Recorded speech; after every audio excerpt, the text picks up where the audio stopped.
Pernah nggak sih kalian mikir, di balik foto-foto hitam putih para pahlawan kemerdekaan, ada cerita apa aja? Hari ini kita bakal kupas tuntas kisah salah satu founding father kita yang paling keren dan intelektual, Muhammad Hatta. Ini bukan cuma cerita tentang proklamasi, tapi perjalanan hidup seorang jenius ekonomi yang mimpinya jauh melampaui zamannya.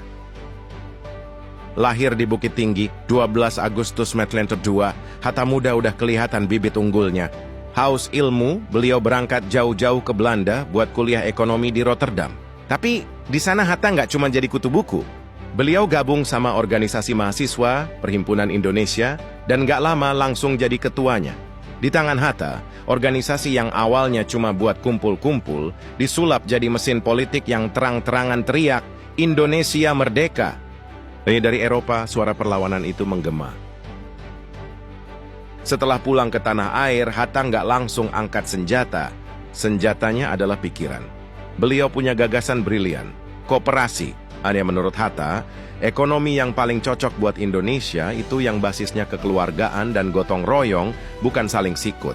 Visi inilah yang bikin beliau dijuluki Bapak Koperasi Indonesia. Bersama Sultan Syahrir, Hatta juga mendirikan PNI baru. Tujuannya mendidik rakyat biar melek politik, biar sadar kalau mereka punya hak untuk merdeka. Mereka menolak bekerja sama dengan Belanda. Tentu saja Belanda nggak suka sama gerakan ini. Hatta dan Syahrir ditangkap. Mereka dibuang ke tempat yang paling terpencil, Bovendigeuel di Papua. Bayangin, dari pusat intelektual Eropa, dibuang ke tengah hutan belantara. Lalu dipindah lagi ke Banda Neira. Tapi di pengasingan yang panjang itu semangat mereka nggak pernah padam. Justru di sanalah pemikiran-pemikiran besar mereka tentang Indonesia merdeka semakin matang. Singkat cerita, Belanda kalah, Jepang datang. Di era inilah peran Hatta jadi super krusial. Beliau diangkat jadi salah satu pemimpin PPKI, badan yang mempersiapkan kemerdekaan Indonesia. Bersama Soekarno, Hatta menjadi dui tunggal yang enggak terpisahkan. Mereka berdua merumuskan naskah proklamasi di malam yang menegangkan, hingga akhirnya pada 17 Agustus 1945, suara mereka berdua membacakan teks sakral itu. 24.